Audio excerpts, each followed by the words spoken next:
Magandang araw sa inyo mga kalapatids, Kuya Toy Beats para magbigay ng update. Pero nandito po tayo ngayon sa bahay kasi wala po tayong pasok ngayon. Bukas pa po yung pasok natin. Marami pong nagtatanong, yung mga ating mga subscriber dyan na walang sawang tumatangkilik sa YouTube channel po ni Kuya Toy Beats. Nagtatanong sila kung bakit napakadalang na raw na mag-vlog. Sa totoo lang po, ito po, ikikwento ko po sa inyo. So, nandito po tayo sa bahay. Wala na po ako doon kay Mr. Hideyunin. Umalis na po ako ron. Ikikwento ko po sa inyo yung dahilan kung bakit. Sa mga nagtatanong, ito na po yung kasagutan po ng yung mga katanungan.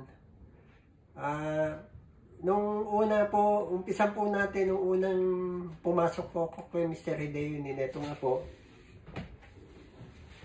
Ito yung unang binigay niya sa akin, na libro. Yung libro niya. Ito po yung date. Kung nakikita nyo. 2015, August 2. Noong August 1 ng 2015, pumunta po ako ron para mag-apply. Pinabalik po ako kinabukasan. So, tanggap na po tayo. So, yun po yung umpisa po ng ating pagtatrabaho ron. So, magmula po ng 2015, yun, trabaho. Ang trabaho ko po nun, araw-araw. Tuloy-tuloy po. Pagdating po, hindi pa po tayo nagbablog nun. Sumasali pa po siya sa karera. Nagkukondisyon pa po ako ng mga sinasali po sa race, tapos na kasama ko po sila na si Satcho na nagte-training, sinasama po ako. Maganda naman po ang resulta. Kaso nga, madalang na po siyang makapag-training. Yung sarili namin training, bago po sa training ng club, parati po akong sinasama.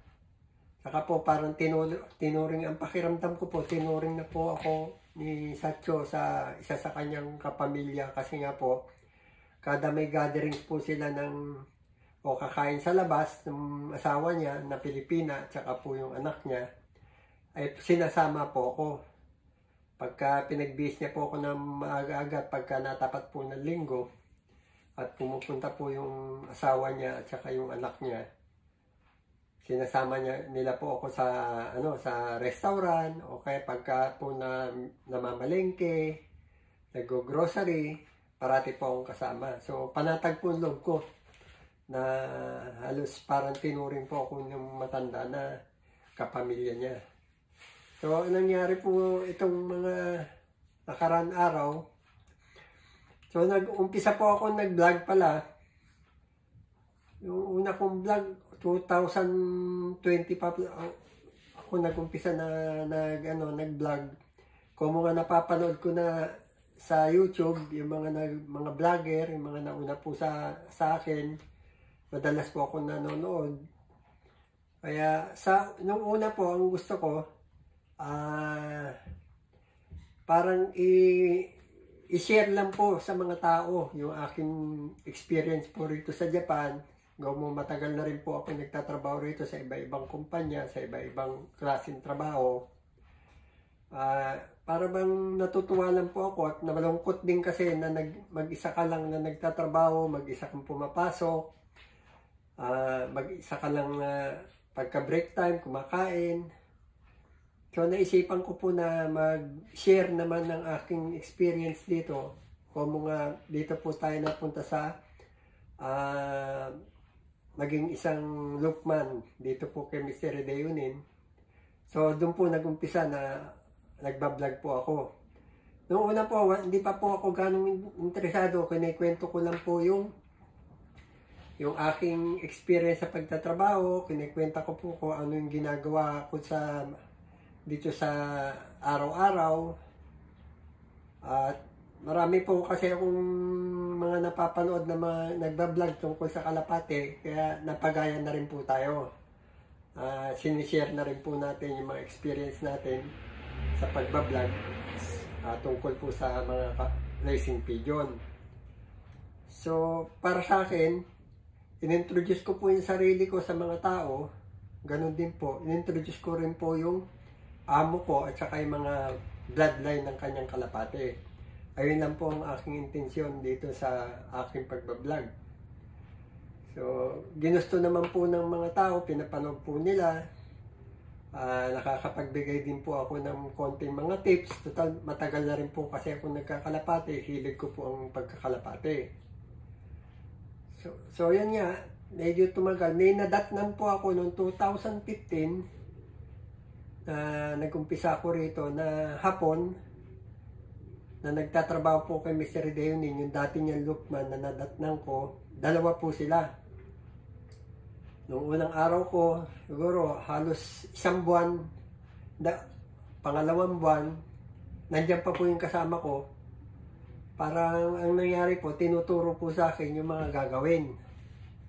So, nakalipas po nun, umalis din po yung tao na kasama ko po dyan. Ngayon, ako na lang po natira mag-isa. Kinakaya ko po na magtrabaho mag-isa. Lahat po, naglilinis, nagpapakain, nagtuturo ng kalapate, yung mga kung may gagawa tayo ng mga flyer, nagbabatcher po tayo ng mga kalapate. Bukod po ron, nasilipan po ako na matanda na kaya ko rin yung mga ibang gawain, kagaya ng pagpipintura, mga construction work ba. Parang tinesting po ako na matanda kung kaya ko nga. Siyempre tayo Pilipino, hanggat kaya natin, gagawin natin.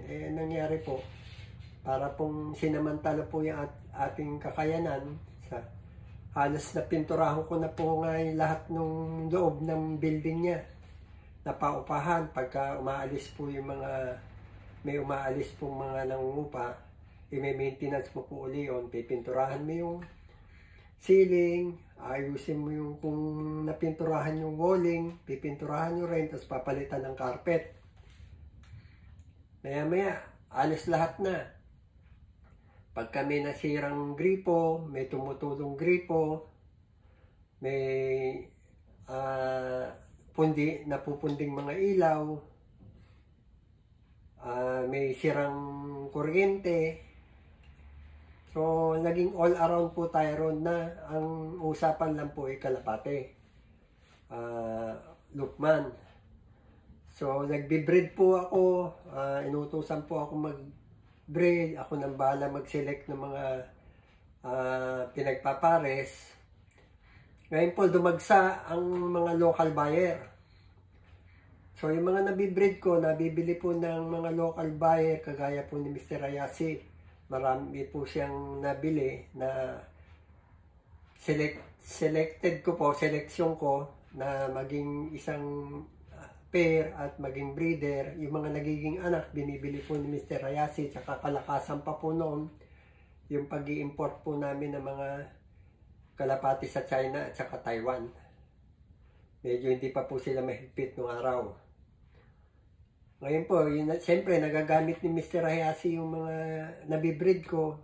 Nasusubukan din ng mga local buyer na bumibili kay Amo. Kagaya nung tiga Okinawa, halos pabalik-balik din pong bumibili. At marami pa pong ibang mga local buyer. Ibig sabihin, yung mga binibreed ko, pag binili nila at naging breeder, ginawa nilang breeder, nag-aanak po na naikakarera nila, maganda po nagiging resulta. Kaya nga po eto, papakita po sa inyo. Nung nakaraang, ito po, ito, 2022,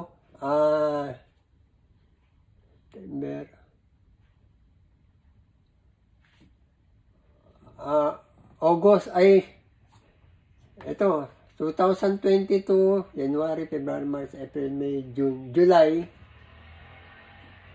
Naimbita po tayo ni Mr. Ayasi doon po sa awarding po nila. Tsaka ito pong 2023. Ito pong season ni Mr. Ayasi ay Mr. Ayasi na karera. Siyam po rito nag-champion. sa mga kalapati po ni Mr. Ayasi.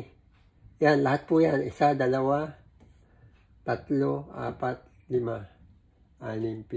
9.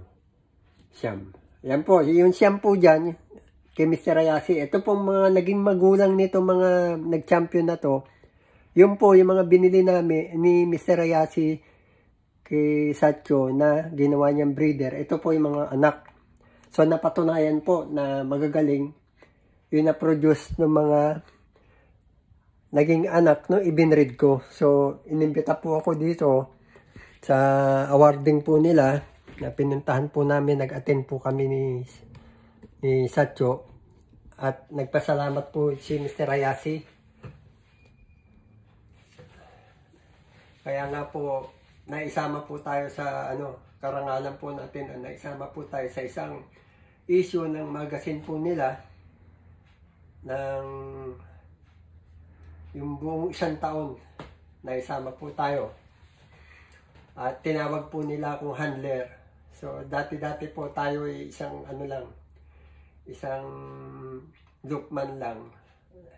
Kung mga maganda yun na ibibreed ko sa 4 po na bloodline ni Mr. Hideyunin. So, natawag po tayo nila, yung grupo nila na isa po tayong handler. Parang tumaas po yung ating category sa pagkakalapate. So, nagpapasalamat din po ako at tinangkilik po nila. So, ito nga po, ito pong taon po na to,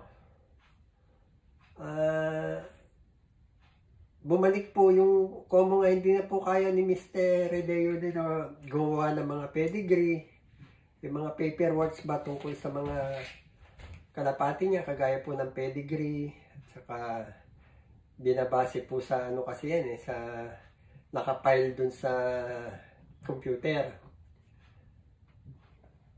Natapat lang po itong dati pong nadatnang ko noong 2015, nabalitaan namin na nahulit na kulong. Para ang pagkakaalam ko po, nailabas po ng matanda na gumamit po sila ng pera para mailabas yung tao. So, nung nailabas, siyempre malaki yung utang na loob din niya po rin sa matanda. Bumalik po dyan sa aming trabaho. Bago pa po bumalik, pinaayos sa akin yung isang bali 2 kwarto dun sa malapit po sa kanyang tinutulugan, pinakabahay po ni Amo. Pinapinturahan po yung ceiling, pinapalitan ng wallpaper, pinapalitan ng ng carpet. So, nagtataka ako, hindi ko naman trabaho sana yun. Dapat yung pinakontrata na lang, pati mga wirings, mga ilaw.